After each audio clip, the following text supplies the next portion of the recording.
joie de la seconde maison plus grande que la deuxième. Amen. Dieu te bénisse. Amen. Aujourd'hui, on va continuer encore le séminaire. On a vu beaucoup de choses. On a vu que dans le premier dimanche de ce mois, nous avons vu que Dieu fait la différence entre nous, les enfants de Dieu, et les autres. Amen. La servante de l'Éternel aussi nous a enseigné sur la lumière. Nous sommes la lumière du monde. Elle a illustré son enseignement dans le livre des Actes. Après, j'ai vu qu'un chrétien doit manifester sa foi pour amener Christ à faire des miracles dans sa vie. Donc aujourd'hui, nous allons entrer dans une phase un peu spirituelle. Nous allons étudier la pierre angulaire. Amen. La pierre angulaire, ce n'est pas facile. C'est un enseignement donc je demande que vous soyez bien attentifs parce que sinon, je vais vous laisser à regarder du nord, moi, je serai parti en passé. Amen. Donc, si c'est un train, il est parti vite. Donc, l'Éternel a dit dans sa parole, dans le livre de Job 38, que quand il réprimandait Job, parce que Job était fatigué, il était exaspéré de sa souffrance. Donc, l'Éternel lui a dit, il dit, est-ce que tu étais là quand je fixais les fondements de la terre? Est-ce que tu étais là quand je donnais une limite à la mer? Est-ce que tu étais là quand je posais la pierre angulaire? La pierre angulaire, c'est le fondement. C'est le fondement de toute chose. La pierre angulaire, c'est la base. La pierre angulaire, c'est le socle. La pierre angulaire, c'est l'équilibre. Christ est le chef de l'église. Si Jésus-Christ était représenté comme un personnage, il serait la tête et la colonne vertébrale. Il est le socle, il est l'équilibre, il est la pierre angulaire. Comme nous sommes co-citoyens des royaumes des cieux avec lui, donc nous aussi, nous faisons partie d'une facette de la pierre angulaire. Donc voilà ce qu'on va étudier aujourd'hui. Parce que la pierre angulaire, l'Éternel a dit dans sa parole dans Matthieu 7 à partir du verset 24, il y a un homme qui prend mes commandements au sérieux, qui marche selon ma volonté, qui a un cœur droit, ressemble à un homme prudent qui a bâti sa maison sur du roc. Amen. Amen. Qu'est-ce que ça veut dire? Ça veut dire que nous qui venons ici, nous bravons tout. Nous venons, nous respectons, en esprit, en vérité, chacun se connaît, il vous a été chassé les musiciens. Donc chacun connaît ce qu'il a laissé. Mais l'Éternel dit, celui qui est prudent, c'est-à-dire celui qui a la crainte de l'Éternel, qui marche selon ce que Christ a dit, c'est comme s'il a bâti sa maison sur du roc.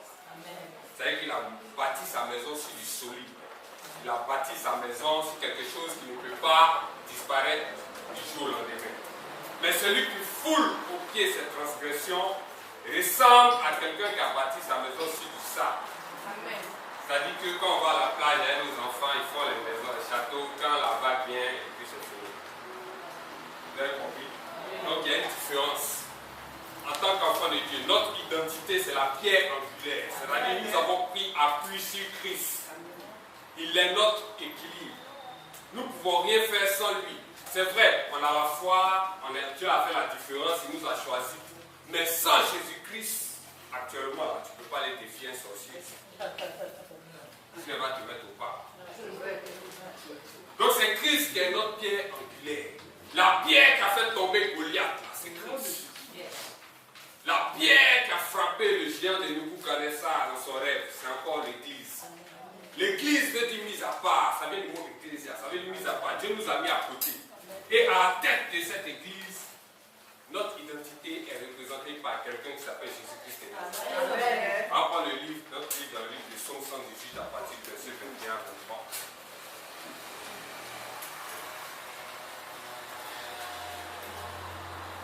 Je lis la parole du Seigneur, Psaume 118 à partir du verset 21. Par elle contre les justes. Je te loue parce que tu m'as exaucé, parce que tu m'as sauvé. La pierre qu'ont rejeté ceux qui bâtissaient est devenue la principale de l'ombre. C'est de l'Éternel que cela est venu. C'est un prodige à nos yeux. Amen. Dans Luc 1, 26, quand les anges venaient annoncer à Marie, lui ont dit que tu as trouvé grâce aux yeux de l'Éternel parce que tu vas recevoir l'Éternel avec toi. Emmanuel veut dire Dieu avec nous. On dit tu vas recevoir, tu vas tomber enceinte. Elle dit mais comment cela va se faire? L'ange lui a dit ne t'inquiète pas parce que la puissance de Dieu va descendre sur toi. C'est-à-dire le Saint-Esprit. Christ a été conçu par le Saint-Esprit. Marie est un canal. Elle a trouvé grâce aux yeux de Dieu. La grâce est quelque chose qu'on mérite, quelque chose qu'on obtient sans le mériter. Personne n'est pur devant l'Éternel. Mais il a vu, il dit, bon, comme il a respecté les lois de la nativité, parce que l'Éternel lui-même respecte les lois du royaume, même si on s'en fout des lois, comme on est toujours rebelle, mais lui il respecte les lois du royaume. Il dit, tu vas emmener un fils par une vierge. Ça, c'est pour boucler le mystère. Joseph pouvait, voilà. Mais il a maintenu le mystère pour montrer que c'est lui, parce qu'il n'avait pas besoin d'une femme pour créer Adam. Hein. Mais il a créé Christ pour maîtriser, pour respecter la loi du royaume qui est la loi de la nativité. Amen. Et ici, on dit il vient de l'Éternel. Les bâtisseurs, c'est qui? Les bâtisseurs, c'est les Juifs. Les bâtisseurs, c'est ceux qui ont rejeté Christ pour accepter Barabbas. Les bâtisseurs, c'est les scribes, c'est les pharisiens, c'est Nicodème et son staff. Eux, ils n'ont pas accepté l'envoyé de Dieu. Ils ont dit non, mais toi tu n'es pas le fils du Très-Haut. Pourquoi? Toi tu es qui pour dire que toi tu es le fils du Très-Haut? Or, Jésus-Christ était rejeté. On dit la pierre qui a rejeté les bâtisseurs est devenue la principale de l'homme. C'est-à-dire c'est Christ maintenant qui a été rejeté, qui a été cloué à la croix de Calvaire, que les enfants ont craché sur lui, les femmes ont insulté, les gens l'ont lapidé. Il est devenu le principal de l'homme, c'est-à-dire il est la porte du paradis. Nous sommes concitoyens du royaume des cieux avec Christ. Christ est notre chef. Nous devons savoir que nous sommes dans chaque famille que nous représentons, nous sommes le fondement de cette famille. Yes. Parce que la pierre angulaire, c'est l'équilibre, c'est le fondement. Quand Christ va venir prendre son église pour aller, c'est quelqu'un va venir nous chercher, la terre sera vouée à l'échec, à la destruction. Parce que quelque chose, si tu retires le fondement, les bases, les piliers, est-ce que ça peut tenir? Ça ne peut pas tenir. On dit c'est un prodige, c'est-à-dire par rapport à lui, nous avons la vie éternelle.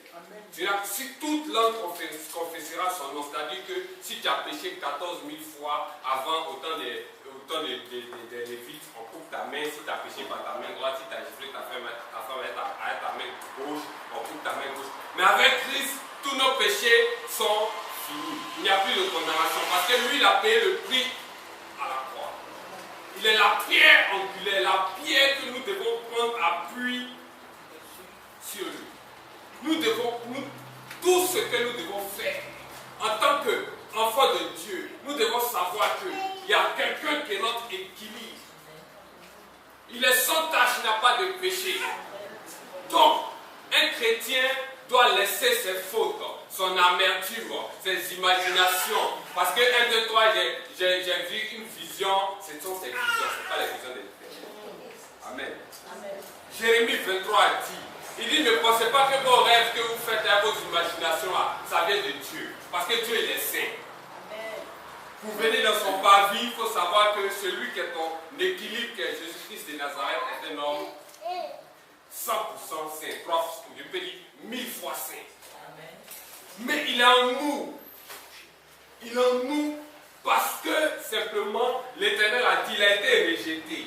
C'était le prix à payer. Sinon, Christ qui est là, au moment des oliviers, qu'il est allé dire à l'Éternel, est-ce que tu peux me faire dévier cette coupe-là? Mais c'est pas qui pouvait encaisser ça. Parce qu'aucun homme sur la terre ne pouvait encaisser ce que Christ a encaissé. Mais lui, il est l'équilibre, il est la base de l'église, il est le fondement de l'église, il est la pierre angulaire. C'est lui que Dieu a choisi pour équilibrer la terre. Au commencement, Dieu a dit que, à Job, est-ce que tu étais là quand j'ai fixé les fondements de la terre et quand j'ai posé la pierre angulaire? Job dit, je ne fais pas le poids. Or, Job était intègre. Ce que Job a vécu, personne ne peut vivre ça ici. On détruit toute ta famille, on dit, ouais, sa propre femme même dit, mais il faut auditer ton type. Mais Job dit, j'espère en lui parce que c'est pour sa gloire, pour que sa gloire éclate. Jésus-Christ de Nazareth est notre appui. Il est le socle de l'église. Nous devons savoir que c'est comme un homme qui tombe.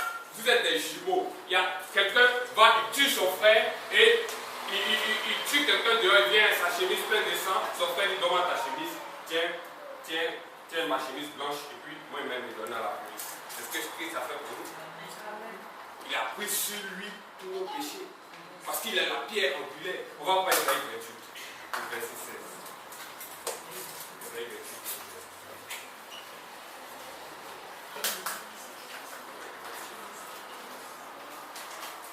Ésaïe 28 au verset 16. Ah, merci le Seigneur pour la chaleur. Amen. Il dit nous venir de toutes sortes de bénédictions. C'est une bénédiction. Amen. Ouais, si on rejette ça, ne faites pas, on va se trouver au Canada ici. Ésaïe 28, Amen. verset 16. 16. Je lis la parole de Dieu. Amen. C'est pourquoi ainsi parle le Seigneur l'Éternel. Voici, j'ai mis pour fondement en Sion une pierre éprouvée, une pierre angulaire de prix, solidement posée. Celui qui la prendra pour appui n'aura point hâte de fuir. Je ferai de la droiture une règle et de la justice un niveau. Et la grêle emportera le refuge de la fausseté. Amen, c'est grave. Sion, c'est nous. Quand on dit Sion, c'est le corps du Christ, c'est-à-dire nous sommes le temple du Christ. L'Éternel a dit à sa parole que dans Galates 2, verset 20, que quand je vis, ce n'est plus moi qui vis, mais c'est Christ qui vit en moi. Jésus-Christ est notre appui. On dit c'est lui qui prend, c'est lui qui considère, qui marche droit dans ce que Christ a dit. Parce que quand chaque dimanche nous venons ici, on vient, on s'assoit, on est là, on prie Dieu, on répare des mains dans notre vomissement, dans notre transgression. C'est comme tu as fait ta maison sur du sable. C'est plus la peine de venir te fatiguer l'autre dimanche qu'à venir. Il faut rester là-bas. Parce qu'avec Jésus-Christ, il n'y a pas de chemin. Il a dit que la gloire de la première maison n'est pas plus grande que la gloire de la seconde maison. La seconde maison, c'est une gloire éternelle. C'est-à-dire que la vie que nous vivons ici, là, c'est les émotions, c'est la passion, ça c'est jamais. Il faut tuer la chair en toi pour pouvoir construire ta maison sur du roc. Pour pouvoir prendre appui sur Christ, il faut tuer les émotions. Il faut tuer tout ce qui est chair. Il faut vivre en esprit et en vérité. Quand la Samaritaine a dit à Christ, on dit que le Messie va venir, il dit le Messie est déjà là. Parce qu'elle pensait que quand le Messie allait venir, il allait venir dans une grande lumière, mais il n'était même pas attiré en Jésus-Christ. Ils ont dit ça dans Isaïe 53. Il était méprisé par tous. Parce que l'Éternel a dit, je rabaisse ce qui est élevé et je lève ce qui est abaissé. L'humilité précède la gloire. Il faut adopter l'attitude de Jésus-Christ. Il faut marcher selon ses principes. Parce qu'il a dit dans sa parole, celui qui suit mes commandements, qui est prudent, ressemble à un homme qui a construit sa maison sur du roc. Vous devez savoir ça, dans vos comportements, dans vos attitudes. Ne vous laissez même pas dominer par la colère. Parce que dès que tu es fâché, le Saint-Esprit, la côté n'est plus en toi. Parce que c'est l'Esprit de Dieu. Ézéchiel dit, même les anges cachent leur visage, parce que la gloire de Dieu est trop. L'Esprit de Dieu est énorme. Mais il y a un équilibre. Il dit que Christ est l'équilibre. Celui qui croit en lui a un équilibre, est équilibré. C'est un homme droit. Il ne peut pas chanceler. Si le diable vient, il ne panique pas parce que la pierre angulaire en lui. La pierre que David a cassé la tête de Goliath est dans sa main. C'est en nous. Il y a une assurance qui est là. Parce que j'ai dit que Christ est un équilibre. C'est le fondement de l'église. Si on avait mis un homme sur la terre, un roi ici qui dit voilà, toi tu es le chef de l'église, là, on voit ce qui se passe au matin. Amen. Amen. Mais eux, c'est eux, les chefs, il est à Rome. Dans les Jérusalem, là, c'est à Rome. C'est la terre ici. Quand Dieu va venir détruire la terre, ça sera détruit aussi. Mais nous, notre Jérusalem, c'est la nouvelle Jérusalem. Il faut qu'on assiste aux noces de Christ et la nouvelle Jérusalem. Parce que lui, c'est notre espoir. Il est notre vie. On ne peut pas le laisser tomber. Aujourd'hui, quand tu viens à l'église, sois sûr de toi. Soit tu es avec nous ou tu es avec les autres. Si tu n'es pas bien sûr de laisser tous tes fétiches ou bien tous tes caprices, tu ne peux pas venir ici. Parce que c'est le temps de la parole. Amen. Ici, c'est la vérité. On ne peut pas mentir. Amen. On ne peut pas inventer les choses pour dire, on va dire, c'est dans la Bible. On dit, si tu ne suis pas ce que Christ a fait, c'est comme tu as bâti ta maison sur du sable. C'est-à-dire que toi-même tu marches là. Il n'y a même pas cet esprit en toi, il n'y a rien en toi. Un chien même peut te manger.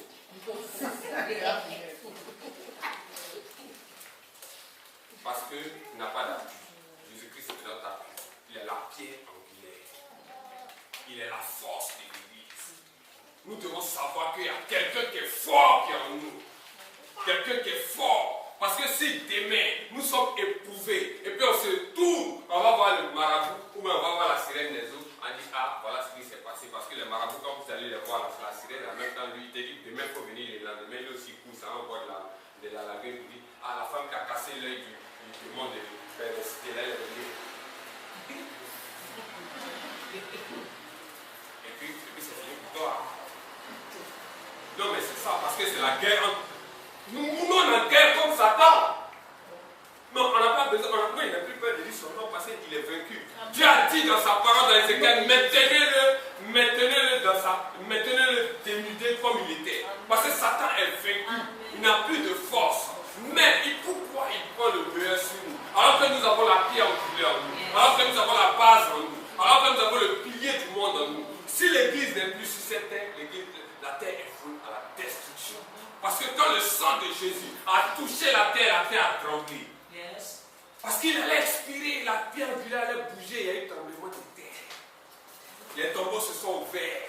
Le soleil même est devenu noir. Les gens ont commencé à fuir. Parce que la pierre, ce qui tenait la terre ferme, nous sommes là aujourd'hui. C'est à cause de Christ que la terre est forte. C'est à cause de l'Église. Nous sommes importants. Nous sommes les témoins de Jésus-Christ. Nous devons marcher selon sa volonté. Nous ne devons pas nous laisser dominer par un homme. Nous ne devons pas nous confier à un homme. L'Égyptien n'est pas un homme. Celui qui a fait une erreur pour appeler son Égyptien, c'est son problème. Quand Christ va revenir, tu vas rester avec l'Égypte. C'est ça. Il dit qu'il est la pierre angulaire. Quand vous prenez le psaume 23, mais de la version de Louis II, on dit quoi là-bas? Qui a Louis II ici? Tu as Louis II? On dit, là-bas on dit, quand je marche dans la sombre vallée de la mort, sa conduite et son appui me rassurent. Pourquoi on a dit son appui? Parce que Jésus est notre appui. Quand on veut tomber, il y a la pierre angulaire qui nous équilibre. Quand la tentation arrive à ta porte, parce que nous sommes des hommes, malheureusement, nous avons les 5 sens. Donc quand la tentation arrive comme ça, tu réfléchis, tu dis, bon, c'est qu'est-ce que je fais, puis je me confesse. Et si tu fais crise cardiaque, tu prends. Il y a beaucoup d'hommes qui sont partis comme ça dans les hôtels. Tu as vu? Peut-être tu fais, puis Dieu ne pourra pas te pardonner. Parce qu'avant, en tant qu'enfant de Dieu, si toi tu as un ministère en toi, ta punition est sabbatique, c'est vrai que ça prend 7 ans. Est-ce que vous savez ça? Pendant 7 ans, ta prière est zéro. Il faut prier Dieu, il ne faut pas mourir dans les 7 ans. Mais si tu meurs, ça veut dire que si tu as un ministère en toi, si tu as ton poste, comme Ésaïe fait 2 à partir du verset 19, on dit, si Dieu dit, si tu n'es pas à ton poste, je prends ton pouvoir et donne à un autre. Nous venons à l'église, nous avons des pouvoirs, nous ne savons pas. Peut-être tu as dit, moi ici, disciple. Bon, je suis membre de l'église, je peux pécher demain, je me confesse. Mais l'homme de Dieu là, si lui fait, moi il sait que c'est vers 7 ans. Donc il ne fait pas. Peut-être qu'on a le même pouvoir. Yes. Parce que tu as Christ aussi en toi. Tu as la pierre angulaire en toi. Si tu pêches, ça fait 7 ans. Il faut prier, il ne faut pas mourir avant 7 ans. Si tu meurs, c'est directement de ton séjour de mort à l'enfer. Tu as trouvé les démons là-bas, ils vont dans 7 ans.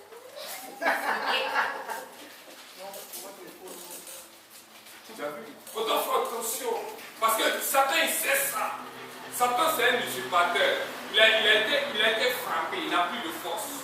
Même un enfant de 5 ans peut dire au nom de Jésus, il a parti. Parce qu'il ne peut pas cohabiter avec la lumière de Christ. Donc, faisons très attention à notre attitude. Ne construisons pas notre maison sur le sable. Parce qu'on ne peut pas se sacrifier. Tu viens, on dit tu es chrétien, tu as fait ça, tu as fait ci, et puis demain tu retournes, soit tu t'en vas boire, tu t'en vas fumer, et puis tu te caches, tu dis Seigneur, pardon. Même si tu te caches dans ton blessé, les gens ils font oui. L'Éternel il voit tout, il nous connaît. Même s'il y a une tentation qui va t'arriver en 2050, il sait. C'est un effort. Nous devons nous appuyer sur Jésus-Christ et Nazareth. Il est notre socle, il est notre base, il est le pilier de l'église. C'est lui. Dieu l'a éprouvé durement pour qu'il 5, verset 6. À partir du verset 6.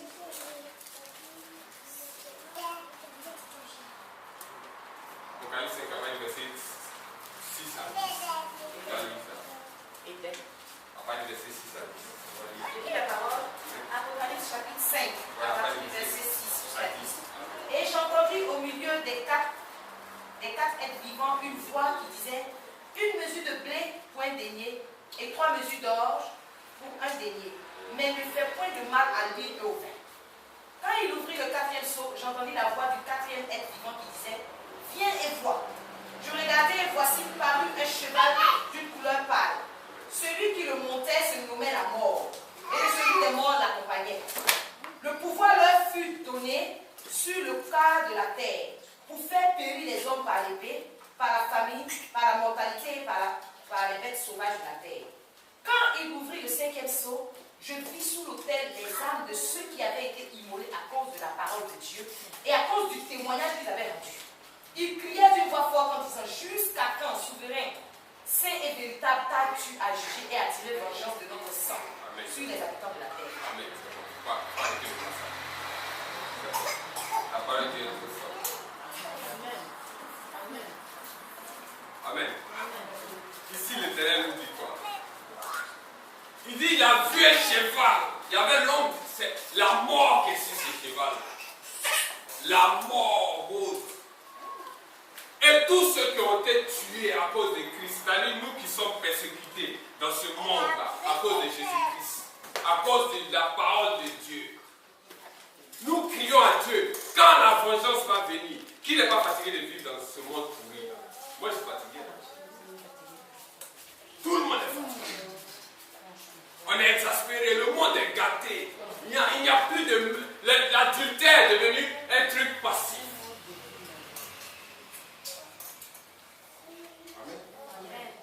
Rien n'est respecté dans ce monde. Mais Christ a donné sa vie simplement pour que parmi les 7 milliards d'hommes là, même si on est 130 000 personnes qui vont au paradis, c'est bon. 130 000, il y a problème, hein, parce que même ça a chauffé ici. Mais Christ intercède auprès du Père pour nous. Tu as vu, on dit les gens qui sont morts, qu'est-ce qu'ils disent? Ils crient. Jusqu'à quand? Parce qu'eux sont dans le sein d'Abraham. Ils attendent là-bas aussi. Ils disent: nous on est morts pour Christ. Mais le jour de la tribulation, c'est-à-dire quand l'église va partir, le jour où Christ va venir, c'est-à-dire nous sommes à l'église actuellement, nous prions en esprit et en vérité. Si Christ vient tout de suite, nous partons. Mais celui qui a eu la paresse qui est resté à la maison, c'est par son sang qu'il va se qualifier. Mais tu ne meurs pas, on coupe ta tête, tu vis encore. Pendant 3 ans et demi. Avant d'accepter, parce que l'antichrist va venir devant toi. Il va dire: tu es avec moi, mais tu n'es pas avec moi. Parce qu'il n'est pas là, les gens vont dire: c'est Jésus. Il faut te blesser, tu ne meurs pas. Pendant 3 ans et demi, c'est par ton sang que tu vas te qualifier. Ça, c'est vrai. C'est Apocalypse 6, non? Apocalypse chapitre 6. 6? 5? Non, c'est 6 chapitres, non? Oui. Voilà. Tu as vu? Maintenant, à cause de qui va nous racheter de ce problème-là? Pour Apocalypse 5, maintenant, à partir du verset 6. Apocalypse chapitre 5, verset 6. Amen. La parole. Et je vis au milieu du trône et des 4 êtres vivants, et au milieu des vieillards, un agneau qui était là comme immolé. Il avait 7 cornes et 7 yeux, qui sont les 7 esprits de Dieu envoyés par toute la terre. Amen. Jusqu'au verset 10. Il vint et il prit le livre de la main droite de celui qui était assis sur le trône. Quand il eut pris le livre, les 4 êtres vivants et les 24 vieillards se prosternaient devant l'agneau, tenant chacun une harpe et des coupes d'or, remplies de parfums, qui sont les prières des saints. Et ils chantaient un cantique nouveau en disant: tu es digne de prendre le livre et d'en ouvrir les sceaux. Car tu as été immolé et tu as racheté pour Dieu par ton sang des hommes de toute tribu, de toute langue, de tout peuple, de toute nation. Tu as fait d'eux un royaume et des sacrificateurs pour notre Dieu, et ils régneront sur la terre. Amen. Tout à l'heure, j'étais parlant ensemble. Ça, c'est ceux qui ne vont pas respecter la parole de Dieu. Ceux qui vont dire: non, demain peut me repentir. C'est eux là. Mais nous qui respectons, qui avons construit nos maisons sur du roc, l'agneau de Dieu qui a été immolé, il a été trouvé digne d'ouvrir le livre de vie, le paradis, le jardin d'Éden. Celui-là, il va nous sauver le même jour. Le voleur à la croix, il a volé, il a gâté en vie, il a tout fait. Mais sur la croix, il a reconnu Christ. Christ dit aujourd'hui la même. Amen. Amen. N'attendez jamais, parce que celui-là, il est sur le trône. On dit il va sauver des gens, des hommes, des femmes, des enfants. Sa vie est vouée à nous sauver. Lui, sa vie, c'est ça. Il est là, il est sur la terre pour nous sauver. Il n'a pas un autre rôle. Tu as compris? Mais les autres, là, eux vont périr par les sangs. C'est-à-dire que si tu as construit, si tu connais le nom de Jésus-Christ, que tu as construit ta maison sur ça, c'est-à-dire que tu as un pied dedans. Samedi, tu vas en boîte, dimanche, tu viens à l'église. Dieu te voit. Tu viens ici. Tu chantes, tu danses. Parce que la conquête a réussi, tu danses. Les gens pensent que c'est par le Saint-Esprit que tu danses. Dieu te connaît. Il sait pourquoi toi tu danses. S'il a mis un écran ici, il y a un problème. Parce que Dieu nous connaît. Mais Christ est venu pour ceux qui l'adorent en esprit et en vérité, qui croient en son nom. Qui savent que lui, il est la pierre angulaire. Il est l'équilibre. Il est le socle. Il est la base. Il est le pilier de l'église. Lui, c'est un homme droit. Il n'a pas connu la fête. Ah, nous sommes les soldats de Dieu. Dieu nous a fait passer par des guerres avant d'être hommes de Dieu.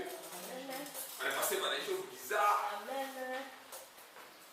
on a eu la chance parce que Dieu dit qu'il n'y a plus de condamnation pour toi qui accepte Jésus-Christ à l'esprit en vérité. Amen. Parce qu'il est la pierre angulaire. Il est le fondement de la terre. Il a 7 cornes. On dit qu'il avait 7 cornes et 7 esprits. Et 7 cornes sur sa tête et les 7 yeux. Les 7 yeux là, c'est la perfection. Ça représente le chiffre 7. Dans Zacharie 3, verset 9.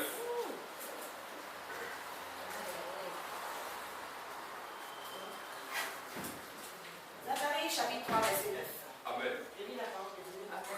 Voici, je ferai venir sur mon serviteur le germe. Car voici pour ce qui est de la pierre que j'ai placée devant Josué, il y a 7 yeux sur cette seule pierre. Voici, je graverai moi-même ce qui doit y être gravé, dit l'Éternel des armées, et j'enlèverai l'iniquité de ce pays en un jour. Amen. C'est que si, quelle que soit ta destinée, même si tu es un féticheur, que Jésus dit, si toi là, il doit faire son œuvre, il dit, je grave les 7 yeux, j'ai gravé 7 yeux sur cette pierre, et je mets dans cette pierre les dons que je veux, et j'efface ces iniquités à neuf. Amen. Cette pierre qu'il a mis devant Josué, c'est l'église. Les 7 yeux qui sont dessus représentent les 7 yeux représentent nous qui sommes lumière sur la terre, qui représentons les yeux de Dieu. Il efface en un seul jour nos iniquités. Parce que c'est la pierre angulaire. C'est la pierre principale. C'est que cette pierre est rejetée. Parce que nous, dans notre famille, quand tu es en Christ, tu es rejeté. On ne veut pas de toi, on ne parle plus à toi, tes amis ne t'appellent plus. Parce que dès qu'ils t'appellent, tu dis, sois béni, mon frère. Oh, le gars là, on ne peut plus l'appeler. La go là, on ne peut plus l'appeler. Elle a changé son style. C'est comme ça. Ça, c'est le diable qui dit ça. Ce sont ses âges. Lui et puis son staff. C'est eux qui disent ça. Parce que nous sommes la pierre rejetée.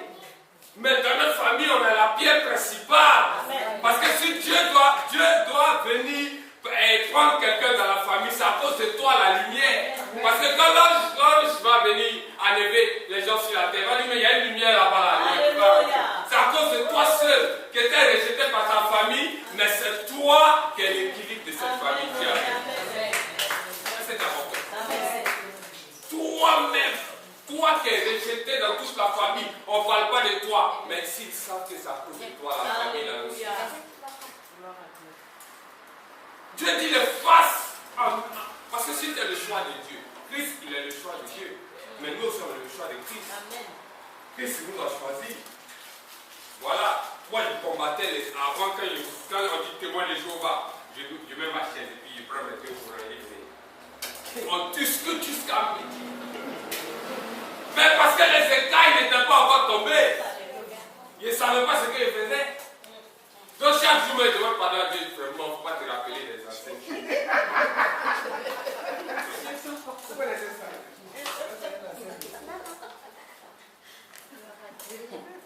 Ma femme prie à l'essuie, elle dit, moi aussi, prie donc sur ma date, bloque tout ce qu'elle fait. Elle se demande pardon. Il sait que ce qu'elle fait, c'est pas bon.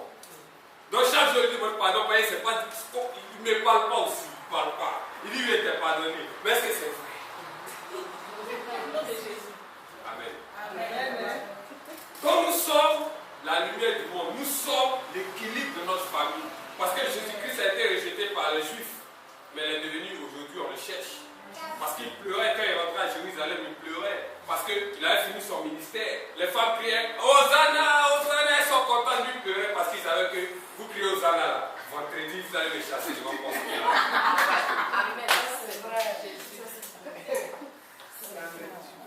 Luc 19, verset 41, c'est déjà. Ou bien, il pleurait, non? Jésus pleurait pendant que les apôtres disent, mais ça, c'est un accueil grave. Mais il y a beaucoup d'hommes à l'aéroport. Jésus pleurait. Parce qu'il dit cela. Il prenait mal. Et puis, quand Pilate a choisi Barabbas, lui qui a tué quelqu'un en ville là-bas, c'est lui qui va laisser tout le monde, ils vont venir me tuer. Les hommes sont comme ça.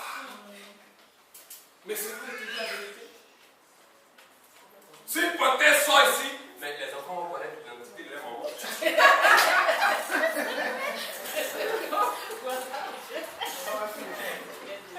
Mais il faut appeler les enfants, dites que papa laissé sa fille. Tu vois? Donc, un homme prudent est un homme qui ressemble à quelqu'un qui a construit sa maison sur du roc. Respectons Jésus-Christ. Christ, il est avec nous en esprit et en vérité. Marchons droit sur le chemin qu'il a tracé pour nous. Parce que nous représentons pour notre famille la principale des langues. C'est-à-dire, à cause de nous, Christ épargne notre famille. Même s'il y a 15 idolâtres dans ta famille, que tu es la seule lumière, Christ dit que tu es une sentinelle. Demain, tu peux aller convaincre les autres. Donc, notre espoir, c'est la pierre angulaire. Notre appui, c'est Jésus-Christ de Nazareth. Nous devons prendre Christ comme sauveur. Amen.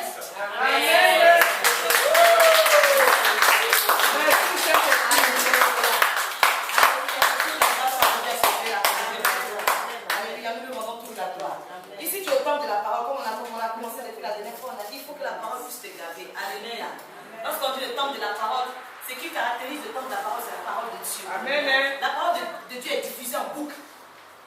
Alléluia. Donc ça veut dire que si tu ne te retrouves pas dans le premier message, tu vas te retrouver dans le deuxième message. Amen. Alléluia. Quelqu'un peut dire amen à ça. Amen. Ça veut dire que si ce que le serviteur a dit, tu te dis, bon, moi je connaissais cette identité de Pierre, mais ça me conforte encore dans l'idée que je dois bien me positionner à côté de ce Dieu. Alléluia.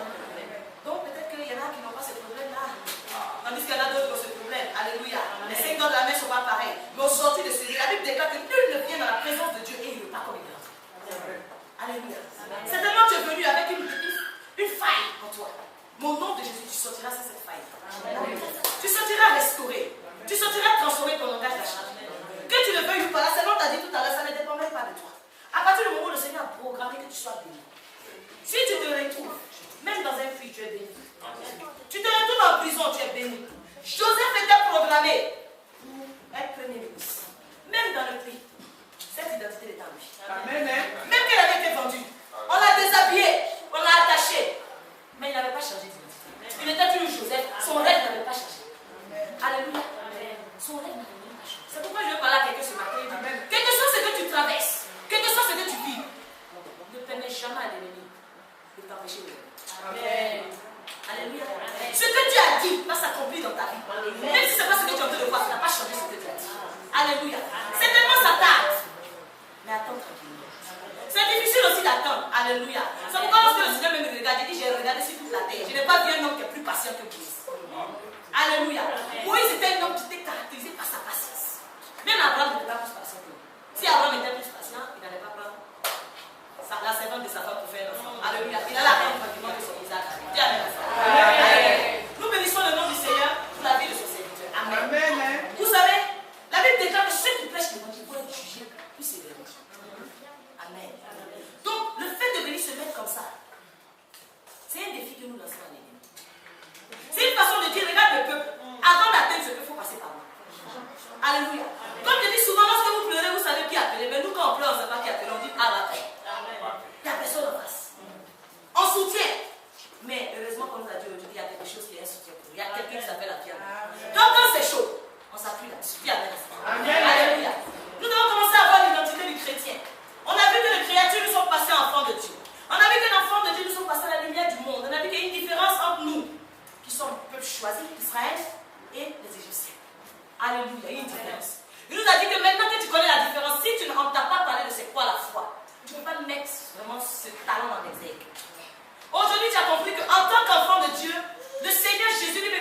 il est la pierre principale. Donc s'il est la pierre principale, quand vous êtes cohéritier, toi aussi tu es la pierre principale. Alléluia. Toi aussi tu es la pierre principale. Maintenant que tu sais que tu es la pierre principale, moi aussi je vais te dire que tu es le sel de la terre. Amen. Alléluia. Je vais te dire ce matin que tu es le sel de la terre. Donc c'est pour cette raison, fais tout pour conserver ta saveur, s'il te plaît. Le Seigneur te veut engranuler. Alléluia. On ne te veut pas comme une statue de sel. Alléluia. Le Seigneur te veut engranuler. Vous savez, une statue de sel, tu ne peux pas doser. Si tu as ta sauce, si tu mets une statue de sel, ça risque d'être trop salé. Alléluia. Quand c'est en grain, tu peux doser. Dis Amen à ça. Alléluia. On a vu la femme de l'homme, quand on a vu la statue de sel, on a dit celle-là, quelque chose s'est passé. Tout le monde a fait. Tout le monde est parti. Pour qu'elle ait reçu une statue de sel, on a vu qu'elle a désobéi. Ça intrigue le fait qu'on voit une statue de sel. On se dit, mais pourquoi? Ça témoigne de sa désobéissance. Alléluia. Donc, toi, si tu es une statue de sel, ça veut dire que le témoigne n'est pas bon. Je refuse que nous soyons une statue de sel. Au nom de Jésus. Nous allons prendre ça plus tard dans le livre de 2 Rois, chapitre 2, à partir du verset 19 à 22. Nous bénissons ton nom, Seigneur, pour ta parole, et vérité qui est vie. Cette parole qui est comme une lumière à nos pieds, qui nous éclaire, Seigneur, je dis sur tout notre sentier. Je prie maintenant que, Seigneur, ta bouche soit ma bouche. Je m'efface totalement pour te donner toute la gloire. Viens maintenant, Seigneur, agir dans chaque cœur, dans le nom de Jésus-Christ de Nazareth. Nous prenons nos Bibles dans 2 Rois, chapitre 2, à partir du verset 19. Alléluia. 2 Rois chapitre 2 à partir du verset 19. C'est bon, je lis la parole. 2 Rois chapitre 2 à partir du verset 19 jusqu'au verset 22. Je lis la parole.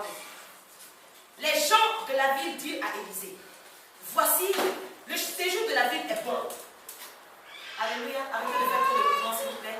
La Bible déclare que lorsque la gloire de Dieu passe, l'humanité fait silence. Amen. Donc respectez la présence de Dieu. Même vos enfants attachés. Amen. Alléluia. Parce que notre Dieu, c'est un Dieu d'ordre. Amen. Alléluia.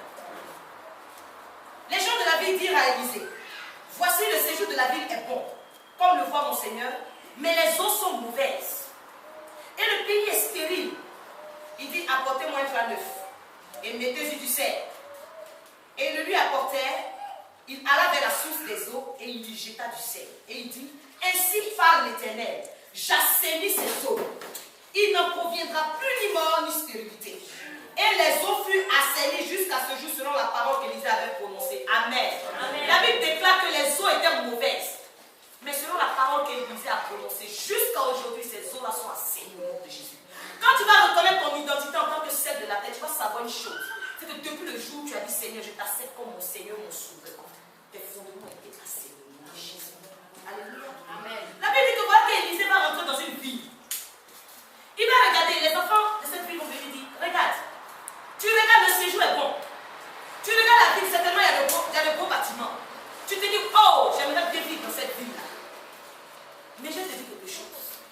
La façon dont tu vois que la ville est belle, c'est pas comme ça que le fond cache quelque chose. Alléluia.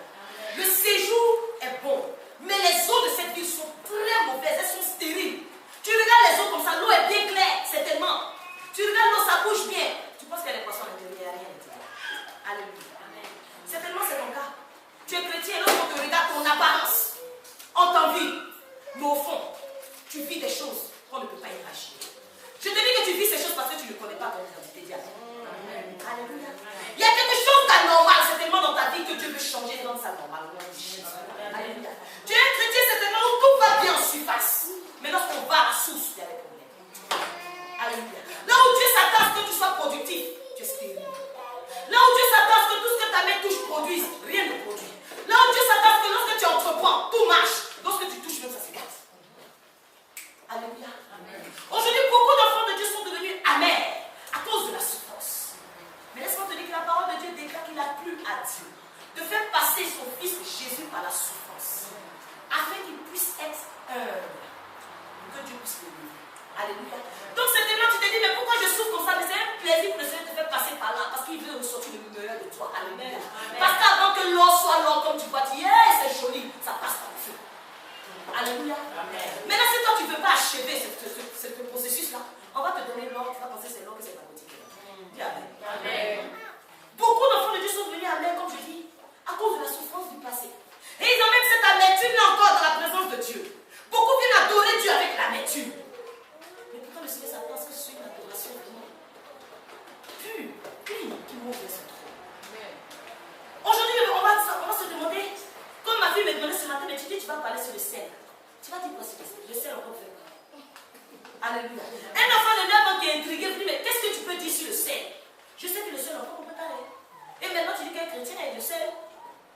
Il faut que j'entende ce que tu veux dire. Effectivement, moi aussi, j'ai envie d'entendre ce que je veux dire. Alléluia. Le sel a plusieurs vertus. Amen.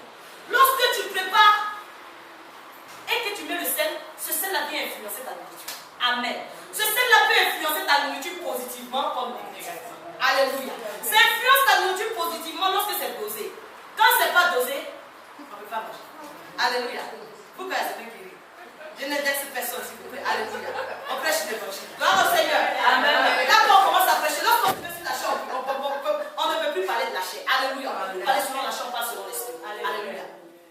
Le sel vient influencer quoi? La première chose que le sel vient influencer, c'est les origines. Nous voyons ici dans ce texte que le sel est venu influencer la racine de cette ville-là.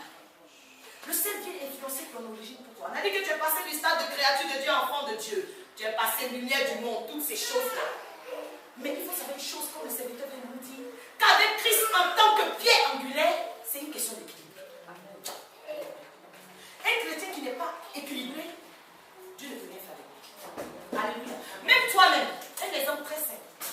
Si une chaise est là, tu vois qu'elle est dans une épreuve, tu vas t'asseoir dessus.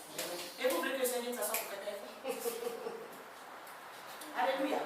Vous-même avec la mentalité humaine, vous voyez une chaise, quand tu touches comme ça bouge, et tu dis, si elle m'assoit, je vais tomber. Et tu veux que Dieu te confie des grandes choses, toi qui bouges, gauche, droite, tu tanques. Alléluia. Et tu dis, Seigneur, je t'invite à être le maître de ma vie, le maître de ta vie va s'asseoir sur toi. Tu veux le faire tomber? Tu ne peux pas. Donc il faut être sûr d'abord que tu es équilibré avant d'éviter le Saint-Esprit à s'asseoir dans ta vie. Alléluia. De peur de me faire tomber. Gloire à Jésus. Les fondements doivent être très stables. C'est pour cette raison que Élisée a demandé un plat neuf. Aujourd'hui, ce n'est pas le plat neuf qui m'intéresse. Alléluia. Mais vous savez une chose, on ne peut pas mettre du sel dans un plat qui est déjà utilisé. Alléluia. Le plat dans lequel on met du sel, c'est une personne déjà dont la vie a changé, qui est passée en Christ, qui est une nouvelle créature. Donc, parce que tu es une nouvelle créature, le Seigneur a besoin de toi en tant que ce plat neuf dans lequel il met l'identité du sel. Alléluia. Et ce sel-là vient apporter à tes origines, vient détruire tout ce qui est mort au niveau de tes origines. Vient détruire tout ce qui est stérilité. Je parle de stérilité dans tous les domaines. Stérilité financière, stérilité physique, morale, matérielle et spirituelle. Amen. Le Seigneur veut que tu prospères à tous égards. Mais parce que tu ne sais pas que tu es le sel de la terre, tu n'es pas prospère. Alléluia. Le Seigneur a besoin que tu sois fécond. Depuis la Genèse, il a dit soyez fécond, multipliez, assujettissez, dominez. Mais rien de tout ça. Même un païen, il entreprend, il prospère. Il n'a pas reçu le Seigneur. Il n'a pas été mandaté pour être le sel de la terre. Il prospère, toi tu ne prospères pas. Pourquoi? Parce qu'il y a une instabilité. Au jour d'aujourd'hui, ça fait mal au cœur de voir que l'endroit où il y a le plus d'instabilité, c'est dans la maison du Seigneur. Alléluia. Nous sommes les pierres sur lesquelles les gens peuvent prendre appui. Nous sommes instables. Qui va prendre appui? Alléluia. Aujourd'hui, un pied dedans, un pied dehors, mon ami, c'est dehors. Celui qui n'est pas avec Dieu, il est contre Dieu, il n'y a pas de près. Avec le Seigneur, c'est comme ça. Ah non, je vais à l'église de temps en temps. Non, bon, de toute façon, non, je suis. Souvent, il y a une parole qui me fait mal au cœur. Je suis chrétien, mais je ne suis pas pratiquant. Et puis, besoin que quelqu'un m'explique ça après le culte. Parce que j'ai du mal. Réfléchissez un peu là-dessus. Comment si quelqu'un me répond, il peut me voir après le culte. Je suis chrétien, mais je ne suis pas pratiquant. Ah, c'est dur. Aujourd'hui, est-ce ton cas? Est-ce que toi-même tu as constaté de ce que les gens te disent? Oh, aujourd'hui là, ma soeur, vraiment? Non. Tu es belle, hein? Toi-même, tu te souviens de tu es limité à ce que tu vois dans ce qui au fond, tu ne peux pas comprendre. Est-ce que c'est ton cas? Est-ce que tu es dans une situation où tout ce qu'on voit, c'est simplement superficiel? Je dis, on ne peut pas, tu sais, on peut mentir à tout le monde, on ne peut pas se mentir à soi-même. Aujourd'hui, moi, je peux dire, ah non, je vois ma soeur, non, vraiment. Quand je la regarde, c'est donc elle travaille. Ça, il n'y a rien à faire. Mais la soeur, elle peut te dire, elle travaille, mais c'est comme si elle avait pas à la fin du mois. Elle travaille, elle peut te dire, tu ne veux pas travailler dans un bureau, mais je suis esclave. C'est elle seule qui connaît la réalité. C'est elle seule dans le secret qui sait ce qu'elle vit. Mais le Seigneur te dit aujourd'hui que quand tu vas te rendre compte que tu es le sel de la terre, ce sel-là doit influencer tes origines. Vous savez, dans le livre de Juges, à partir du chapitre 9, verset 45, la Bible nous parle d'Abimelech. Abimelech était le fils de Gédéon. Vous savez, Abimelech a attaqué la ville de Sichem. La Bible déclare de Sichem, il s'est emparé de cette ville-là. Il a rasé toute la ville. Mais il a fait quelque chose de très important. Il a semé du sel dans toute la ville. Alléluia. Parce qu'il savait qu'il fallait qu'il détruise tout ce qui était au fond de ce sol-là. C'était important. Donc il a abandonné la ville au sel. Il a mis du sel partout. Avant de commencer à faire quoi que ce soit avec cette terre-là. Alléluia. Et c'est ce que le Seigneur veut faire avec toi. Avant de commencer à traiter avec toi, il veut que tu prennes conscience que tu es le sel de la terre et que toi-même, ta présence doit influencer tes origines. Peut-être que tu sors d'une famille d'idolâtres. Peut-être que tu sors d'une famille où on dit, là-bas on ne réussit pas. Non, toi aussi tu ne peux pas prospérer. La Bible dit que les parents ont mangé des raisins secs, des raisins verts du moins, et c'est les dents des enfants qui sont pourries. Donc moi, je comprends ma souffrance. Et c'est la Bible qui a dit, mais la même Bible te dit qu'il n'y a plus de condamnation. La même Bible te dit que lorsque tu acceptes le Seigneur, ce n'est plus les mêmes origines. Donc il ne faudrait pas que l'ennemi vienne te mettre dans la tête. Oh, tu vois, si tu ne réussis pas, ça va dire dans ta famille, personne n'a construit. Tu sais, si tu n'enfantes pas, c'est dans ta famille. Les filles de la famille ne se marient pas. Tu refuses au nom de Jésus. Parce que tu as accepté le Seigneur, tes origines sont influencées par le sel que tu es. Alléluia. La Bible parle aussi d'Ézéchiel. Ézéchiel qui va dire une parole. Une parole vraiment qui va te faire du bien ce matin. Le Seigneur va parler par la bouche d'Ézéchiel au peuple de Jérusalem. Le Seigneur dit que par ton origine et ta naissance, tu es de Canaan. Alléluia. Vous savez, tout le monde dit, oh Canaan. Ah non, c'est le pays où le lait coule, où le miel coule. Oui, mais Canaan est un pays aussi qui abrite un peuple idolâtre. Alléluia. Le Seigneur a fait de ce pays-là, de ce pays où il y a un peuple idolâtre, un pays où coule le lait et le miel. Sinon, par l'origine même de Canaan, Canaan est un pays où il y a des idolâtres. Et voilà que le Seigneur va parler à Jérusalem par la bouche d'Ézéchiel pour dire, de par ton origine et de par ta naissance, tu es du pays de Canaan. Donc c'est que tu sors tes origines, tu sors d'un endroit où il y a de l'idolâtrie. C'est ton cas ce matin. Alléluia. Il va dire, ton père était un Amoréen, ta mère une Essienne. Vous savez, les Essiens et les Amoréens font partie des 5 princes des Philistins que le Seigneur même a laissé à Canaan pour pouvoir éprouver le peuple d'Israël. Il a chassé les autres, mais il a laissé ces 5 là pour que ceux-là puissent tenir tête au peuple d'Israël, pour qu'ils puissent avancer. Et on lui fait comprendre, que Jérusalem, ton père était Amoréen et ta mère Étienne. À ta naissance, au jour où tu naquis, on n'a pas coupé ton cordon ombilical. Aïe, pourquoi est-ce qu'un enfant peut naître sans cordon? Le Seigneur veut me parler comme ça d'un cordon ombilical spirituel qui est caché quelque part. Alléluia. Tu es né depuis, mais on n'a pas coupé le cordon ombilical spirituel qui te lie à ta mère. Ça fait que tu es dans ton foyer, ta maman est la 3e personne dedans. Alléluia. Tu es dans ton foyer, ton papa est la 3e personne dedans. Alléluia. Tu es marié à quelqu'un, mais tu penses que vous êtes à 2 seulement. Tu dis, oh, l'homme quittera son père, sa mère, il va s'attacher à sa femme. Mais sa maman est amie au milieu là. Elle représente la 3e personne. Mais parce que maintenant tu comprends le mystère qui est caché là-dedans, tu vas couper tout cordon ombilical spirituel qui te relie encore. Afin que tu sois déconnecté totalement.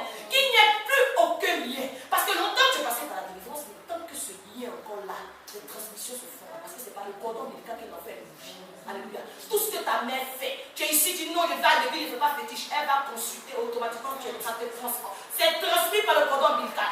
Tu es là, que tu lèves les mains, le Seigneur voit une dollar. Or que tu ne fais pas fétiche. Alléluia. Il faut que vous puissiez couper tout cordon ombilical spirituel qui vous empêche vraiment d'avancer. Alléluia. Vous savez, lorsque je parle d'un cordon ombilical, je vois une corde. Vous savez, il y a une histoire qui dit, une femme, je vous fais une petite parenthèse, pour vous détendre. Il y a une femme qui travaillait en tant que sage-femme dans un hôpital. Et son dada, c'était de voler les compresses pour entourer le cordon ombilical des enfants à la naissance. Elle faisait rien avec, mais c'était un mère. Elle volait pour rien, tel que Thomas. Elle volait même ce qui ne disait rien.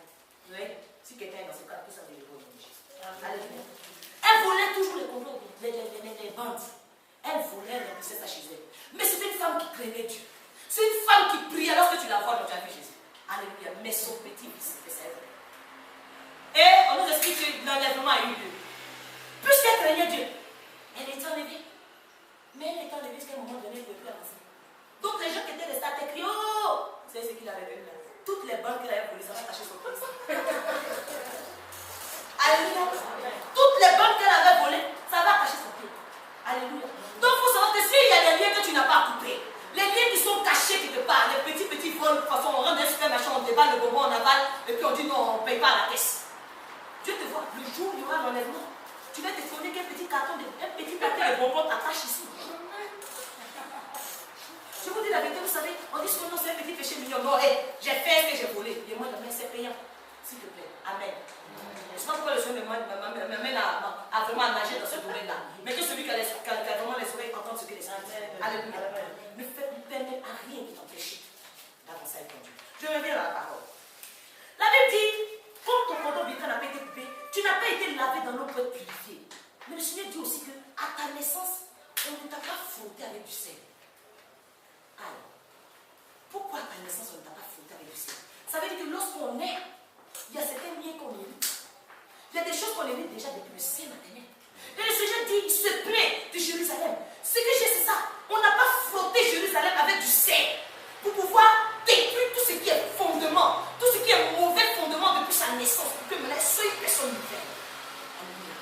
Donc aujourd'hui, le Seigneur dit, même si tu n'es pas conscient que tu étais le sel de la terre sur la terre, il faut comprendre une chose. Il faut que ta mentalité change. Ne te dis plus, oh, c'est trop tard, ce n'est pas tard. Alléluia. À partir du moment où les écailles tombent de tes yeux, ce n'est pas tard. Tu reconnais que tu es le sel de la terre. Et maintenant, tu dis qu'en tant que sel de la terre, tu influences maintenant tes origines au nom de Jésus. Pendant la prière que tu fais, en tant que sel de la terre, maintenant, je descends, fais fondre mes origines. Là où on a dit qu'il y a la stérilité, maintenant je me jette au niveau de la stérilité pour produire la fécondité au nom de Jésus.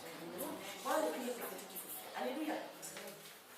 La Bible nous dit aussi que la deuxième vertu du sel, c'est que le sel influence aussi ton atmosphère, ta vie. Parce que le Seigneur nous dit dans Matthieu 5, à partir du verset 13, que vous êtes le sel de la terre. Amen. Vous êtes le sel de la terre. Ça veut dire que ta présence influence la terre. Mais tu ne peux pas influencer la terre si tu ne t'es pas influencé toi-même. Alléluia. C'est un peu du genre, on va dire, mais celui-là, celle-là, elle est en train de me dire que oui, Dieu va faire, mais elle marche les plats. Quel témoignage tu peux donner à quelqu'un? Tu veux que les autres t'écoutent. Tu ne reflètes même pas ce que tu dis. Ça sera difficile pour que les gens puissent te suivre. Alléluia. On va se dire, mais son Dieu n'est pas fort. Le Seigneur te dit que tu es le sel de la terre. Et si le sel perd sa saveur, va l'assaisonner avec elle. Amen. Si tu prends le sucre, ça va pas faire le même effet. Le miel même, ça ne fait pas le même effet. Alléluia. Si le sel a perdu sa saveur, tu fais comment? Il ne sert plus à rien. Il va être jeté au dehors, flotté par les hommes. Alléluia. Aujourd'hui, voilà le problème de beaucoup d'enfants de Dieu. Beaucoup d'enfants de Dieu sont fades. Même Job, chapitre 6, verset 6 dit que est-ce qu'on peut manger ce qui est fade? Est-ce qu'on peut manger ce qui est sans sel? Job nous dit ce matin, quand tu manges un blanc d'œuf, ça a quel goût? Si tu n'as pas mis piment en poudre dessus, c'est que ça donne quel goût? Non. Ah, laissez le piment et je peux manger le blanc d'œuf, vous me dites ça quel goût? Job dit un blanc d'œuf à quel goût? Il est fade. Aujourd'hui, quand on met tu regardes ta vie amusément à part, est-ce que tu penses que tu n'es pas fade? Ah. Alléluia. Il dit, il est fade. Est-ce que c'est normal qu'un chrétien se dise, oh, je ne vaux plus rien?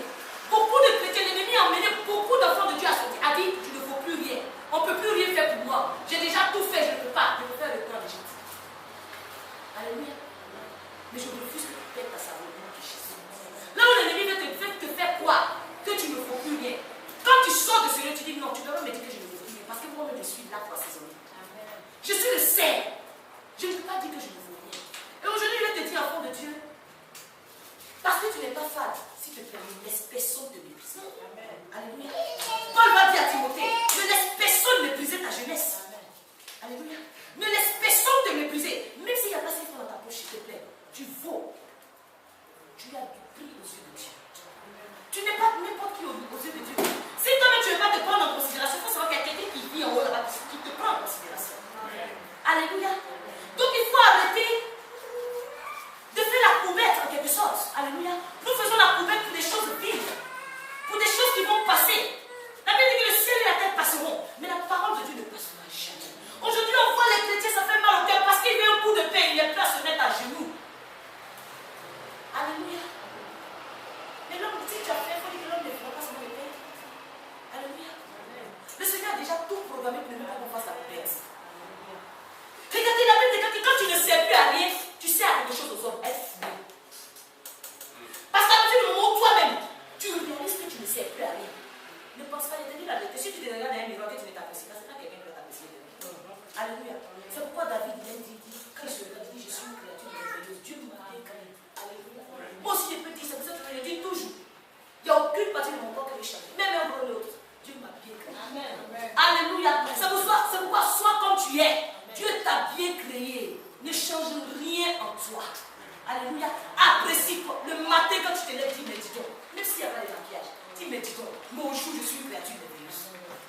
Alléluia. Même si celui qui a peut-être pas élu, tu es convaincu. Alléluia. Tu dis non, Dieu m'a bien créé. Alléluia. Dieu m'a bien créé. À partir du moment où tu commences à prendre confiance en toi, personne ne peut te fouler. Personne ne peut te fouler au pied. Alléluia. Parce que vous savez, c'est pas lorsque les gens viennent te fouler qui te déstabilisent. Tu es déstabilisé toi-même parce que tu te considères. Alléluia. Comme j'ai l'habitude de dire, vous savez, tous ceux qui sont en haut, quand il y a un crash d'avion, vous pensez que les gens ne vont pas bien tomber. Non. La majeure partie. Généralement, j'ai dit 2 jours. Le jour où il y aurait un crash, je pense qu'il y a ta soeur suivante, vous savez pourquoi? Parce qu'il dort dans l'avion. Vous savez, les suivants, c'est simplement les gens qui dorment. Ils n'ont pas entendu tous les bruits. Il est tombé, il s'est retrouvé dans l'eau dans l'avion. Le plus souvent, le cœur s'arrête pendant que l'avion fait des secousses. C'est pas quand l'avion tombe que les gens meurent. Le cœur s'arrête quand ça fait des secousses. Oh, on va mourir, on va mourir. Les gens, ils lâchent avec. Il y en a un qui préfère s'étrangler que de voir la scène. C'est pour ça que généralement, si on demande bien suivant, c'est quelqu'un qui dormait, c'est sûr. C'est la vérité. C'est quelqu'un qui dormait. Il s'est réveillé, il a entendu boum. Quand tu te réveilles, tu entends ce bruit. Tu cherches à savoir comment tu as fait pour sortir. Comme il dit, tu es dans l'eau, tu ne cherches pas qui t'a poussé. Tu sors d'abord le mec qui t'a jeté dedans. Alléluia. Donc ça veut dire que c'est toi-même. Toi-même, tu es disqualifié par ta propre personne. À partir du moment où tu n'as pas confiance en toi, l'ennemi, c'est comme un animal. Quand un animal sait que tu as peur, il faut sur toi. Quand toi-même l'ennemi sait que tu n'as pas confiance en toi, il va emmener des choses qui vont te déstabiliser tout de suite. Quand tu n'as pas confiance en toi, tu pries depuis, je vais marier, tout ça, tu vas voir le plus bel homme qui s'approcher de ta tête. Il va dire, s'il vous plaît, tu vas commencer à conduire. Tu vas dire, la façon dont je ne suis pas belle, est-ce qu'il peut m'appeler? Et après, tu dis, Seigneur, jusqu'à quand, mais tu as chassé la personne de Dieu. Je te dis non. Et on dit, s'il vous plaît, tu regardes, dis-toi, attends, qu'est-ce que ça pour moi? Qu'est-ce que ça n'arrive pas? J'ai rencontré quelqu'un, c'est pas de Dieu. Mais le monsieur, il est trop beau. Il est trop beau, c'est pas pour moi. Quand tu tombes en vie, c'est pas pour toi. L'ennemi sait que ça va te faire passer à côté de ta grâce parce que tu n'es pas sûr de toi. Il va t'envoyer ces choses et tu vas passer à côté. Alléluia. Mais quelqu'un qui s'est levé le matin dit, il n'y a pas plus belle que moi. Et quand même le monsieur t'a pas appelé, tu dis, celui-là va m'appeler. Et tu attires la prophétie à toi au nom de Jésus. Amen. Alléluia. C'est la vérité, la parole de Dieu. Là, si on prêche que tu ne fasses c'est vrai, c'est que c'est un problème. Parce que la parole de Dieu vient pour libérer. Elle vient te rendre libre. Elle vient faire tomber les écailles de tes yeux. C'est pour ça que je vous dis la vérité, mon bien-aimé. Il faut apprendre à t'apprécier, tu vas voir que je vais changer. Il faut apprendre à te prendre au sérieux. Parce que si tu es quelqu'un qui ne prend pas au sérieux, tu vas voir que même si tu rencontres des amis dans la vie, ils ne vont jamais te prendre au sérieux. Tu vas te dire, peut-être ici, maudit, c'est vrai, toi, tu ne te prends pas au sérieux. Pourquoi tu dis que tu ne te fais pas? Pourquoi tu veux que les gens te fassent? C'est pour ça qu'on dit dans la vie, si tu veux qu'on te fasse quelque chose, il faut le faire aux autres. Amen. Mais c'est pareil dans l'autre sens. Si tu ne te fais pas quelque chose, les autres ne feront pas sens. Amen. Amen. Apprenez à vous apprécier. Alléluia. Parce que souvent, même tellement tu te méprises, tu te dis non. Il y a beaucoup de soeurs qui veulent se marier. Mais quand on voit, même elles se disent, oh, il y a un homme même qui passe sur l'autre, le tour, on va traverser, mais ça sert à rien qu'il passe à côté. Parce qu'il va jamais m'appeler. C'est la vérité ou pas? Et tu attends quand tu as passé la notice, le Seigneur c'est pas si. Il y en a un qui va faire un an. Tu ne sais pas c'est combien de temps ton cycle va faire. Attends, ça tourne. Tu peux attendre encore à la même position 7 ans, 8 ans, 10 ans. Et puis tu as maudit Dieu. Alors que le Seigneur a dit, mais je suis venu. Tu es venu quand? Qui? Le monsieur qui était là. C'était à cause de moi. Tu t'es vu comment? Oh, prenez vos sérieux. On rigole, mais prenez vos sérieux, s'il vous plaît. Prenez vos sérieux. Quand tu connais ton identité, quand tu marches, les gens ont envie de dire, ça laisse ce bluff, mais oui, parce que tu sais qui tu es. Tu n'es pas n'importe qui. Lorsque tu parles, mais tu ne parles pas de façon désinformée. Quand tu parles, tu articules bien. Les langages bizarres, non. Imagine que tu es dans le côté de chaque. Ça ne fait pas de la parler, mouchi. Alors, donc pourquoi tu es dans le côté du Saint-Esprit que tu parles comme ça?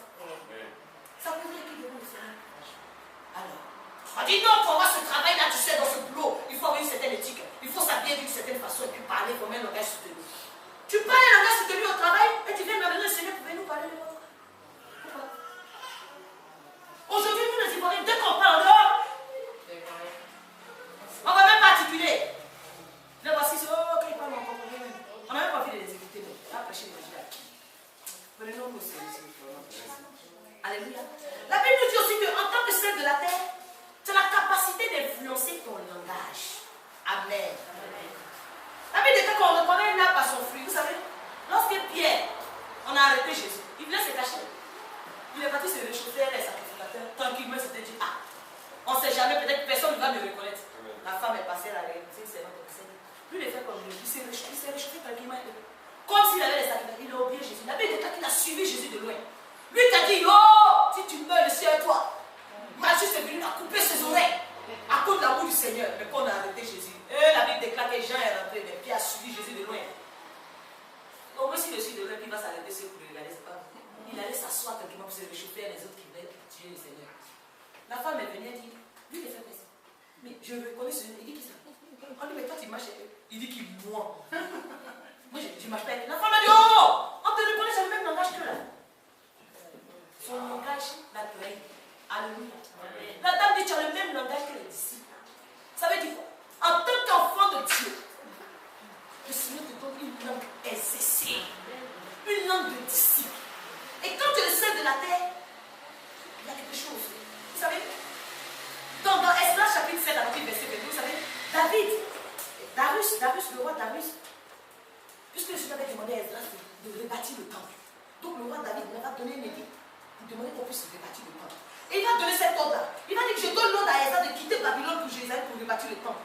Et voilà les recommandations qu'il va donner au trésorier. Il va dire au trésorier de livrer jusqu'à 100 talents d'argent, 100 talents de froment, 100 talents de batte, 100 talents d'huile. Mais au niveau du sel, il n'a pas dit ça. Il dit du sel à discrétion.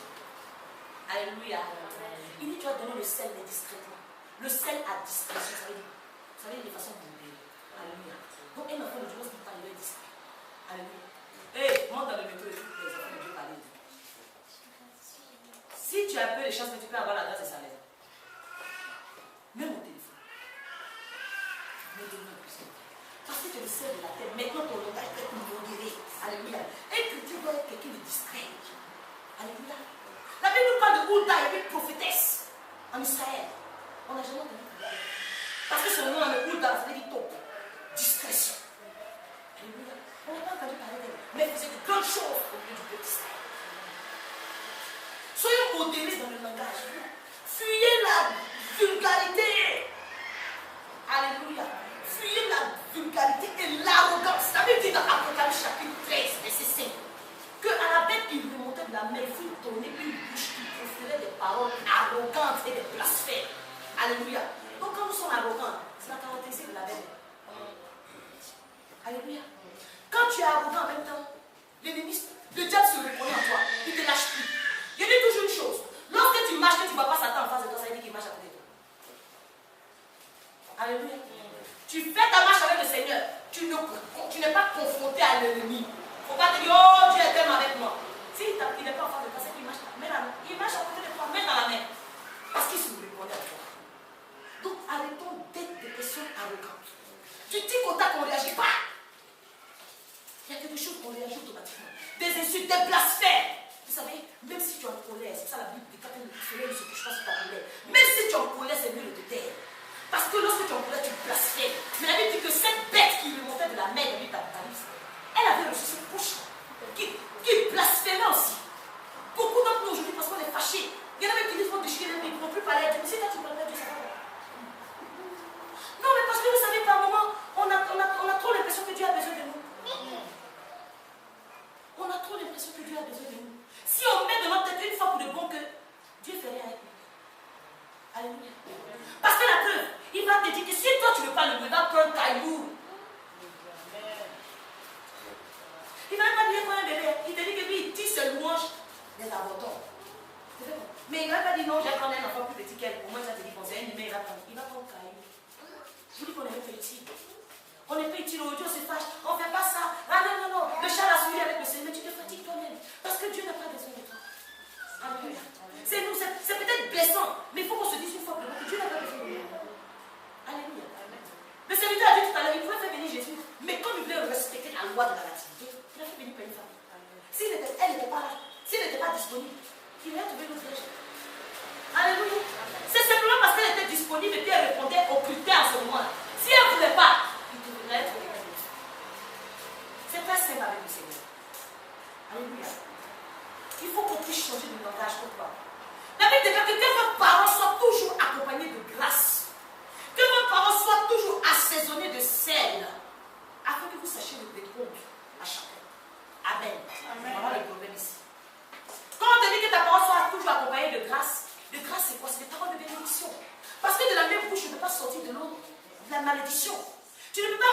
avec ta bouche. Et puis, 2 minutes après, quand tu as vu le bénir, tu as quitté où? Il faut savoir une chose. C'est bien beau, on est fâché. Non, j'étais trop en colère, je l'ai insulté. Mais il faut savoir une chose. Tout ce qui sort de ta bouche, la Bible déclare que ce n'est pas ce qui entre en toi qui te souille, mais c'est ce qui sort de ta bouche qui te souille. Donc, toutes les fois où tu profères des paroles de malédiction, la malédiction s'attache à toi. Parce que la Bible nous dit quoi dans le psaume 119? Il n'a pas aimé la bénédiction, alors que la bénédiction s'éloigne de lui. Puisqu'il a aimé la malédiction, alors que la malédiction s'attache à lui.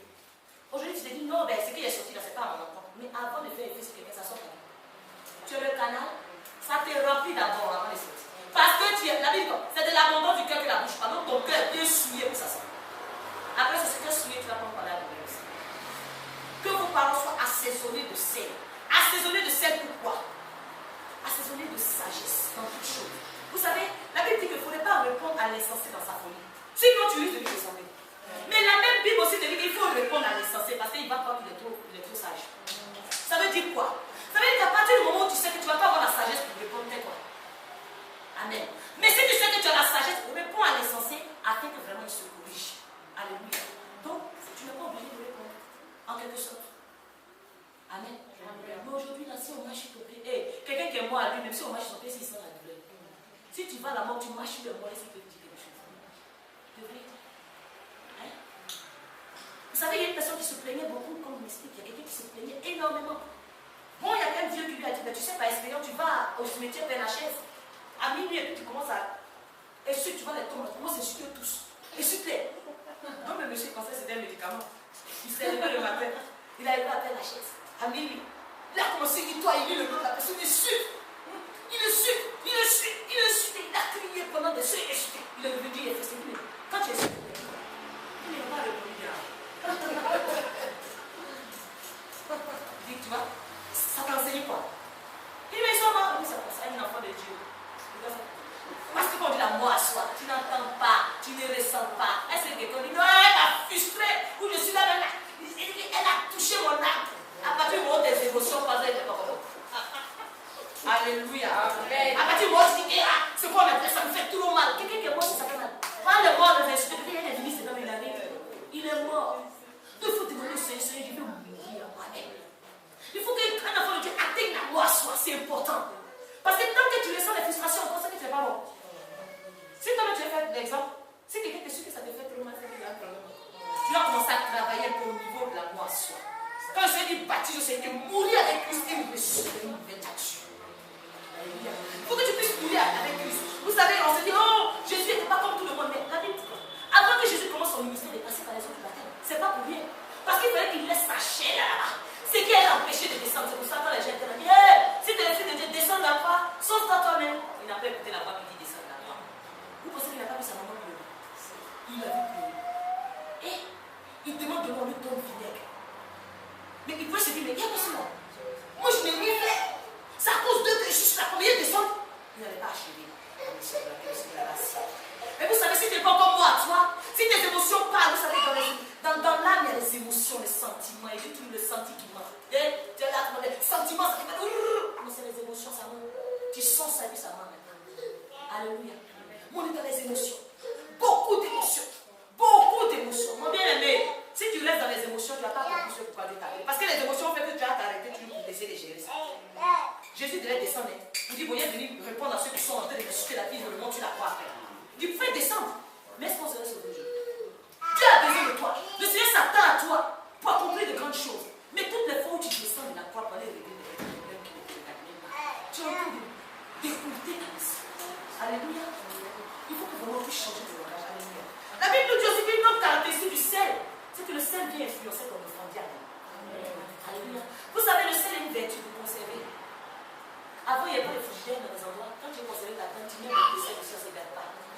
Ça évite que cette viande-là se décompose. Donc, ça te permet de garder quand même la viande pure. Ça te permet de garder un aliment pur. Et le Seigneur te dit que le sel a une vertu, ça influence ton offrande. Dans Lévitique chapitre 2, la verset 13, on nous parle de ça. La Bible nous dit que tu mettras du sel sur toutes tes offrandes. Et tu ne laisseras pas ton offrande manquer de sel. C'est le signe de l'alliance avec ton Dieu. Sur toutes tes offrandes, tu mettras du sel. Alléluia. Esdras aussi, chapitre 6, nous dit que voilà des choses qui sont nécessaires avant même de parler de l'offrande. Le sel fait partie des choses nécessaires. Alléluia. Mais aujourd'hui, est-ce que tu t'es assuré, toi qui viens peut-être donner dans la maison du Seigneur, toi-même qui viens même donner, même si c'est 1 euro, est-ce que tu t'es assuré que ton enfant va le Seigneur? Alléluia.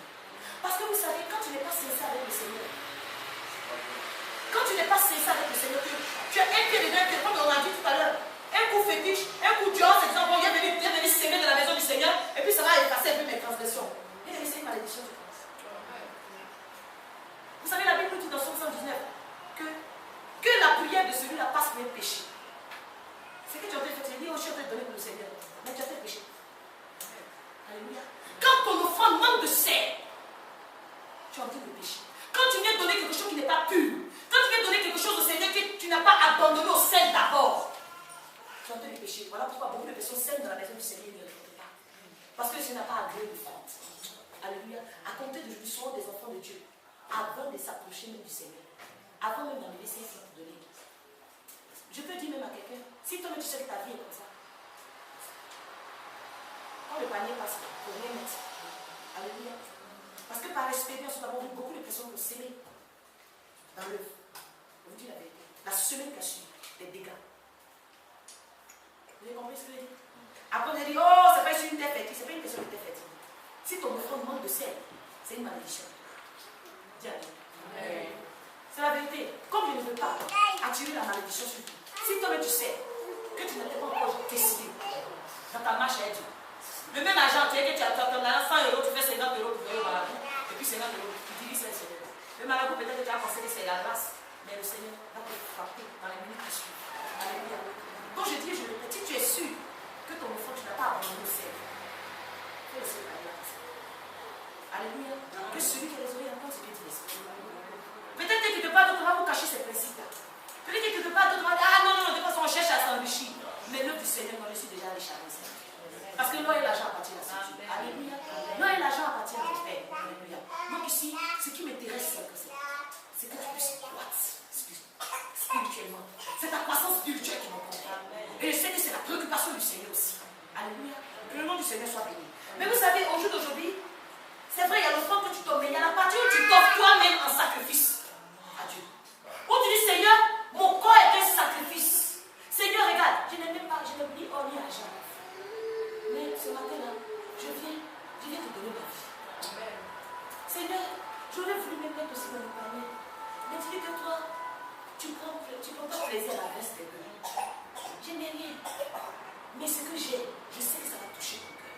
L'offrande qui peut toucher le cœur de Dieu plus que tes biens, tes pensées. C'est une vie. Vous savez, Jésus était présenté dans le temple en même temps que l'offrande. Parce que le Seigneur montré, regarde, cet enfant-là, pur, sans tache, le Seigneur a agréé l'offrande. Parce que la preuve, ce n'est même pas l'offrande des riches qu'on a fait pour lui. On a donné plus jeune. Alléluia. Donc ça veut dire que ce n'était pas du matériel que le Seigneur veut chercher, il cherchait la qualité. Alléluia. L'offrande des riches, tu donnes un bélier, tu donnes un... Mais les parents de Jésus n'avaient rien. Ils ont donné 2 petits tourterelles, ils ont présenté en même temps. Mais le Seigneur a agréé cette offrande parce qu'il y avait un cœur pur qui montait vers son trône. Amen. Alléluia. Puisque toi tu dois t'offrir comme un sacrifice vivant, la Bible dit dans Marc chapitre 9, verset 51, ayez du sel en vous-même. Alléluia. Et soyez en paix les uns avec les autres. Amen. Avant d'aller vers l'autel du Seigneur pour t'offrir un sacrifice, maman Léo, tu es en méditation. Avant d'aller vers l'autel du Seigneur pour t'offrir un sacrifice, regarde ton prochain. Regarde, pardonne, réconcilie-toi et puis viens t'offrir un sacrifice. Parce que tu dois avoir du sel en toi-même. Parce que tu dois être en paix avec tout le monde. Alléluia. Aujourd'hui, certainement, tu es prête à offrir ton cœur en sacrifice au Seigneur. Mais je vais te demander, est-ce que tu penses que tu as du sel en toi? Alléluia. Bon, il ne faut pas dire, Seigneur, voici ma vie pour faire ta volonté. Pour faire ta volonté, donc je vais te chicoter d'abord pour que tu sois bien prêt avant de faire ma volonté. Mais c'est ça. Seigneur, voici ma vie, je vais faire ta volonté. Quand tu n'es pas prêt. Et Seigneur, combien d'années voici sa vie là? Elle même Seigneur n'a pas montré. Quand Dieu l'aide à se préparer, quand Dieu il veut te préparer, il ne te laisse pas le temps. Quand c'est lui qui parle, on avait l'accéléré. Alléluia. Est-ce que tu penses que tu as du sel? Est-ce qu'en ce jour tu es capable de dire, Seigneur, voici mon cœur. Mon cœur a été abandonné au ciel. Amen. Amen. Est-ce que tu peux dire, Seigneur, je viens te présenter ce matin un cœur sans rancune, sans problème ni mauvaise pensée. Ah, il y a des têtes qui se prennent. vous voyez qu'il ne faut pas dire des paroles parce qu'il faut les dire. Seigneur, je vais m'abandonner à toi. Mais celui qui ne prend pas ce qu'il ne sait pas abandonner, c'est là-bas. S'il ne prend pas ce qu'il n'a pas fait la paix avec les autres. Amen. Y a-t-il un pas que tu dois faire? Est-ce que tu penses qu'il y a un pas que tu dois faire avant de dire Seigneur, voici ma vie? Alléluia. C'est lequel? Pardonnez ton péché. Est-ce que vous savez que par la rancune, nous maintenons nos frères captifs? Alléluia. Par la rancune, on ne rend pas libre les opprimés. Mais quand elle a commencé la soeur dit, l'Esprit de Dieu m'a oint pour proclamer la bonne nouvelle, pour rendre libre les opprimés. Est-ce qu'aujourd'hui tu peux dire cette parole pour dire oui, j'ai été oint pour rendre les opprimés libres? Pendant que tu as ta colère, tu as condamné quelqu'un qui est dans une prison satanique. Il attend simplement que tu dises oui, sois libre. Le Seigneur a besoin aujourd'hui que tu puisses vraiment t'offrir un sacrifice. Vous savez, avant d'abandonner son cœur au Seigneur, il faut que ce cœur soit purifié. Amen. C'est pour cette raison que quand on revient sur le thème de référence, Élisée a demandé un plan neuf. Alléluia. Élisée a demandé un plan neuf avant de mettre le sel. Aujourd'hui, on ne va pas prier de oh Seigneur, oui, je vais avoir du sel en mon nom. Tu vas demander au Seigneur pardon. Tu vas demander à Dieu vraiment de te purifier. Aujourd'hui, c'est vrai, peut-être que c'est l'étape où tu devais comprendre certaines choses. C'est l'étape où tu devais comprendre que tu es le sel de la terre. Mais je suis le sel de la terre. Mais ce sel ne peut pas avoir de la valeur si je ne suis pas d'abord purifié. Alléluia. Donc aujourd'hui, tu as compris, c'est un premier pas. Il faut qu'on sorte de ce lieu. Tu as fait la paix. Il faut que tu ailles libérer les opprimés. Et que tu demandes maintenant au Seigneur, en tant que sel de la terre maintenant, je déclare que j'ai du sel en moi. Et ce sel-là influence mon offrande et mon cœur. Alléluia. On va se tenir debout, on va vraiment demander pardon au Seigneur. On va lui dire merci déjà pour sa parole. C'est que dans cette parole est venue, ça fait tomber les écailles de nos yeux. Cette parole est venue pour nous libérer. Toi seul, tu sais ce que cette parole-là t'a apporté ce matin. Ce que la parole en tant que pierre angulaire t'a apporté ce matin. Tu vas parler à ton Dieu. Tu vas dire, oh Seigneur, vraiment, je ne savais pas que j'avais toutes ces vertus en moi. J'ai longtemps souffert. J'ai longtemps pleuré. Pendant que moi-même j'ai la solution, tu m'as tout donné. Lorsque le Seigneur a dit tout est accompli, il t'a tout donné. Il t'a tout donné. Le potentiel, la capacité de faire ce qui est impossible aux autres. Mais aujourd'hui, tu dors sur tes mains. Tu vas dire, Seigneur, je veux vraiment prendre conscience. Oublie par ta parole, vraiment, Seigneur. Les écailles sont tombées de mes yeux. Donne-moi de marcher selon cette parole, Seigneur. Donne-moi de marcher